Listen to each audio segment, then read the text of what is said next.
1998 saw a schism form in the stealth genre. On one side, you had the action-heavy, fast-paced, entertainment-oriented games led by the legendary Metal Gear Solid, and on the other, you had the meticulous, calculated, and reserved challenge-based games led by Thief, the Dark Project. And as the years went on, it became clear which side came out on top. I would now reach the stage where mainstream stealth is basically a subset of action. Now, I'm not saying that I dislike this, or that I even remotely wish that things were different. Some of my favorite games fall into this category, but I just want to know, what happened? Why did Thief lose the war? If you don't want to watch the whole video, here's a brief summary.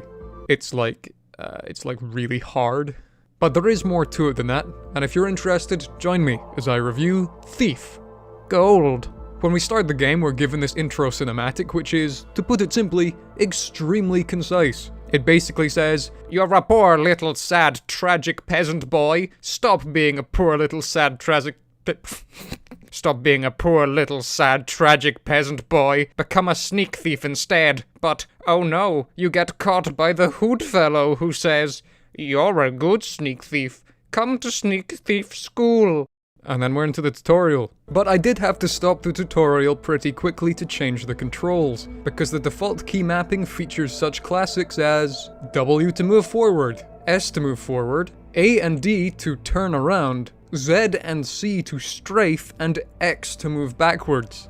90s game controls. Thanks, Chernobyl. So I rebind these to some non-insane settings and get going. We're told the basic stuff: stay in the shadows, move slowly, don't be loud, never engage in combat because the combat is, to put it frankly, unholy, and so on. And this is something I miss in modern games: dedicated tutorials. Nowadays they try and bake the tutorials into the rest of the narrative, and it always feels out of place. It's okay to have dedicated tutorials. This and Deus Ex have two of my favorites. Anyway, we finish that and begin the game properly. And almost immediately, something really nice is shown. The guards.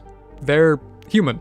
Not just human as in the species, but they have genuinely human features. When they talk amongst themselves, they're not discussing the area security or their boss's grand plan or anything like that. They're making small talk. They don't freak out when they see you outside either. They actually greet you. In other games, they'd be like, "Keep your hands to yourself, sneak thief. I've got my eyes on you, slick. Get out of here, stalker." But here they're like, "How's it going?" They're not just walking cameras or guard dogs, they're actually people, and that's really refreshing to see. Now, not every guard in this game is like that. You do get ones who take their job a little bit too seriously, but you know, even in small amounts, this is nice to see. And this is the best way to incentivize the player not to kill people. Others give you special rewards or achievements, but honestly, the best way to encourage moral integrity is through empathy, not reward. Like in Deus Ex, I tried not to kill anyone, but as soon as I got the dragon's tooth, then every guard I met was on an all-expenses-paid trip to Laser Town because the moral incentive just wasn't there. In Dishonored, hey, does this guard's life matter? I don't know. Let the rats decide. In Metal Gear Solid 5, I can't think of a setup for this one, so just fucking bang. You see what I mean? Probably not. Let's move on. Another thing that I realized was that Thief is not a medieval stealth game as it may initially appear. It's a sort of low fantasy steampunk thing. That may not seem like a big deal, but it highlights a pattern in the stealth genre. Let's take a look at those three games I just mentioned. So Deus Ex is a sci-fi cyberpunk game. Dishonored, fantasy steampunk. Metal Gear Solid, sci-fi dystopia. And let's take a look at some more. Assassin's Creed, weird mythology stuff. Prey, sci-fi Lovecraft. Styx, goblin game. What I'm saying is, for a genre that could so easily stay rooted in reality, it certainly likes to venture far from it. It's not a complaint, just an observation. Now onto the gameplay. You know how in most stealth games it's recommended that you stick to the shadows? Well, that's not recommended here. It's fucking required. You have this light sensor built into the interface that tells you how easy it is to see you. Now, in theory, it's meant to display a whole spectrum of visibility ranging from bright light to pitch blackness, but in practice, there are two settings: complete invisibility and, holy shit, I can see you from space. I mean, it's not like guards will immediately charge at you, they almost always hesitate, especially if you stand still, but damn if they don't get suspicious quickly. The audio detection is a bit more varied and ultimately is really good. Different speeds, terrain, distance, and sound type are all major factors that are almost always in play, and those factors don't always serve to penalize you. For example, carpets are quick enough to walk or even sometimes run on without attracting any attention. There's also the classic distraction system where you can interact with the environment in various ways to lure guards, and that definitely feels more important in this game than it does in many others. But my favorite part about the stealth system is when you fail. Not just because I'm a certified masochist, which I am, but also because of the guard behavior. In my time playing, I have seen guards hesitate upon seeing me, immediately charge, call for help, taunt me, attempt to fight one-on-one, and flee. And yes, all of these things happen in other games too, but it feels so much more organic here. And your reaction isn't fight or flight when you're caught, it's, instead, a kind of damage control. Because like I alluded to earlier, the combat is a fucking disgrace, and intentionally so. There's no rat swarms, CQC, or laser swords to help you here, just an amateur swordsman facing experienced swordsmen. But being caught isn't game over, because like I said, it's a lot more organic. Just because 1 or 2 guards are alerted doesn't mean that the entire map is. If you put that fire out early, it doesn't spread. While I'm on the topic of guards, let's address the elephant in the room. Yes, they do the whole, "it must have been the wind" thing. Yes, they could be looking at the obliterated remains of post-war Dresden and say, "Ah, bloody rats at it again." Let's just move past it. And for the first level of the game, I really struggled, because I'm something of a stealth veteran, but only by Metal Gear Solid standards. Having to relearn the priorities for this game is not an easy task, but once you have it figured out, it's not actually too hard, and the gameplay begins to feel largely like the stealth I'm used to, which is absolutely incredible considering when this came out. So if the game starts to feel similar to other stealth games, why is it still considered different? Well, 2 things. Pacing and planning. The game is a lot slower than others in the genre due to its fierce lighting and sound mechanics, but this allows for the game's world to be utilized in a very interesting way. In most games, the challenge is this: how do I maneuver the environment to get around my enemies? But here the challenge is, how do I use the environment to get around my enemies? Because the levels are a lot more active in how they impact gameplay. Rather than simply being a set piece that you play in, they are a part of the challenge, an active piece of the puzzle. Other games will also have a handful of areas that also do this, but Thief commits to it. You'll find yourself in many cramped corridors where you have to directly cross enemy patrols, but the game provides the tools for you to deal with these problems. But I do have to dock some points for realism because I spend a lot of time sneaking around other people's houses at night looking for clues, evidence, conspiracies and whatnot, and it's really easy compared to Thief. Anyway, we beat the first level, and during the setup for the second level, our character drops this bombshell. The Hammers don't venture into these lower mine levels because they're reputed to be haunted. Haunted. Haunted mines. Haunted mines? I don't expect haunted mines in my Sneak Thief game. Alas, haunted they be, with zombies that aren't very good at sword fighting. These mines are another example of the game's excellent use of lighting, which is particularly, oh my god. Is that a fucking skeleton sitting in an invisible goddamn minecart?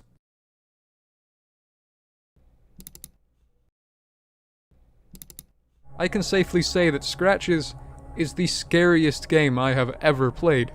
Hold up, I just gotta change something real quick. I can safely say that Thief Gold is the scariest game I have ever played. Now, if you think that skeletons and zombies are pushing it a little bit too far, it's probably best to leave here, because this gets weird. We've got giant spiders, we've got dinosaurs, we've got gianter spiders, we've got flame men, we've got and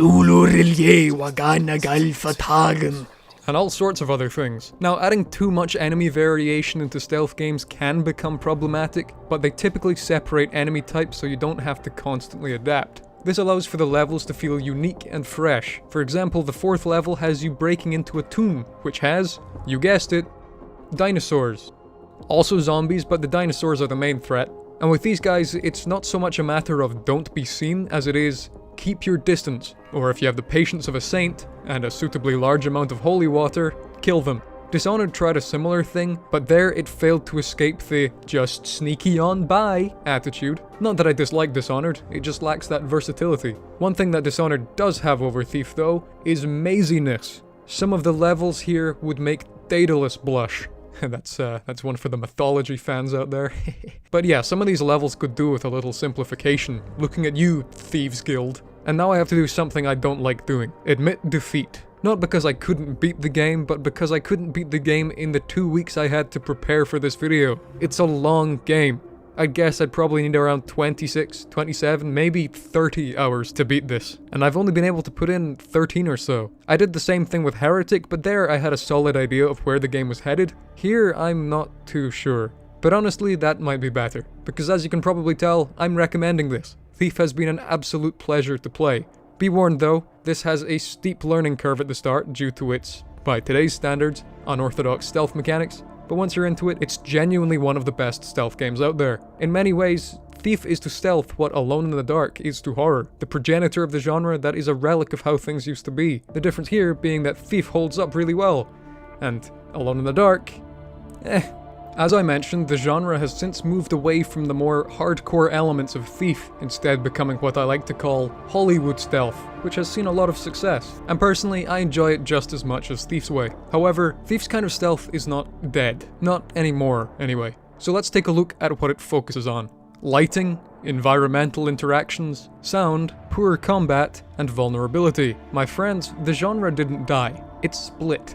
On one side you have Dishonored, and on the other, Penumbra. And in my opinion, that makes Thief not only the father of stealth, but also the uncle, I guess, of modern horror. And yes, Alone in the Dark started survival horror, but look at the game that revitalized it, Amnesia. Functionally, that is really similar to Thief. It can feel like this game is being forgotten, but its impact is immeasurable, and because of that, Thief is at the top of the great. Thank you so much for watching. Follow me on Twitter at PainticusYT and on Twitch at twitch.tv/Painticus. Subscribe if you've enjoyed, and I'll see you next time. Bye bye.